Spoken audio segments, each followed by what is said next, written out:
800 जो अब डायल 112 है उसमें विशेष सुविधा कहीं बनानी पड़ी।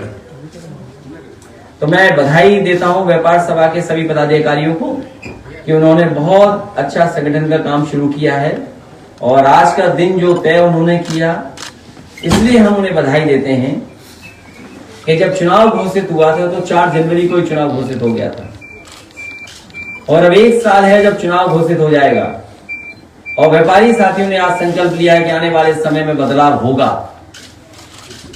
और व्यापार भी बढ़ेगा, उत्तर प्रदेश खुशहाली के रास्ते पे भी जाएगा और जो तरक्की खुशहाली के काम हुए थे उनको फिर दुगनी रफ्तार से आगे बढ़ाएंगे। हमारे बगल में पम्मी जैन साहब हैं, ये बहुत कन्नौज से हैं और कन्नौज के बारे में मैं इसलिए कहूं कि उस लोकसभा ने डॉक्टर राम मनोहर लोहिया उन्हें लोकसभा में भेजा, नेताजी को चुन करके भेजा, हमें चुन करके भेजा, डिम्पल उनको भी चुन करके भेजा। एक्सप्रेसवे बना, मंडी का काम अभी भी अधूरा है, मंडी नहीं बन पाई, लेकिन जो कन्नौज की पहचान है, कन्नौज का इतिहास बहुत शानदार रहा है।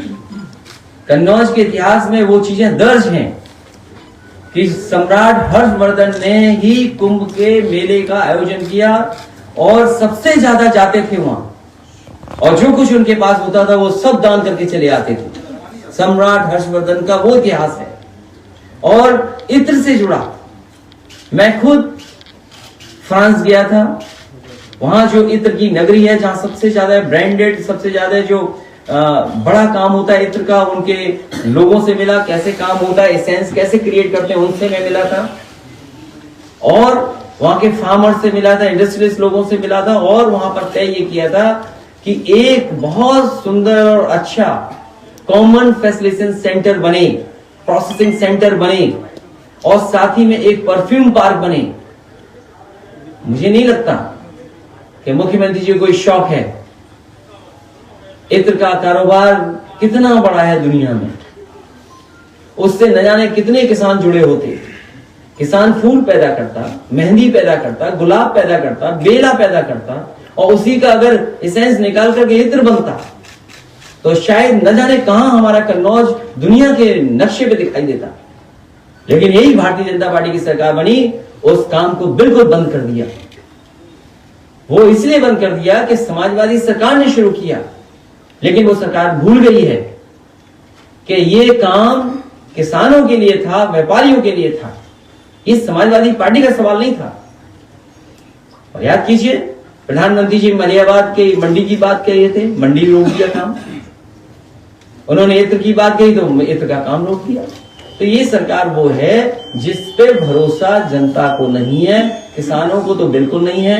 मंडी बंद कर दी, मंडी बेच दी और देखो कितने किसान पे गोले चल रहे हैं, आंसू के गोले चलाए जा रहे हैं, कितने की हत्या हो, आत्महत्या हो गई, कितनियों की जान चली गई, लेकिन इस सरकार को कोई परवाह नहीं। और फिर भारतीय जनता पार्टी के भाषणों में शमशान का रिश्ता तो बहुत पुराना है। भारतीय जनता पार्टी के नेता शमशान को बहुत पहले अपने भाषणों में कहते थे। हमें दुख है कि परिवार के लोग वहां गए और दुख में गए, इतनी पीड़ा में गए होंगे जिनके परिवार के सदस्य जिन्होंने खोया।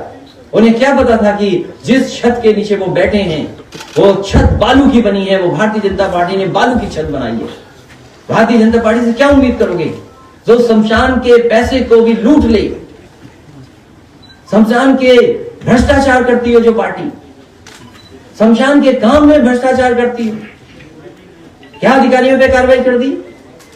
कोई जिम्मेदार है उनकी मौत का? वो तो भारतीय जनता पार्टी की सरकार खुद जिम्मेदार है। क्या मदद करना है 2 लाख की? आपको 50-50 लाख रुपए देना चाहिए, क्योंकि आप शमशान को बहुत ज्यादा याद करते थे और कोई घटना पहली नहीं हुई है। बनारस में भी इसी तरह घटना हुई है। बनारस में भी लोग की जान चली गई थी। उस समय भी हमने मांग की थी कि उन परिवार के लोगों की मदद हो, लेकिन सरकार ने क्या मदद की उनकी? वो फ्लाईओवर गिर गया, क्या था उसका? कौन जिम्मेदार था? भारतीय जनता पार्टी उसके लिए जिम्मेदार थी। और जो एक्सप्रेसवे बन रहा है, कई जगह, कुछ जगह तो गिरा, कुछ चीजें ऐसी बनी हैं जिसमें कोई क्वालिटी का मापदंड नहीं रखा गया, चटक गई है वो चीजें। इन्हें कोई दोषी है और शमशान में जो जितनी 25 के लगभग संख्या बता रहे हैं कि लोगों की जान गई है, भारतीय जनता पार्टी खुद जिम्मेदार है उनकी मौत।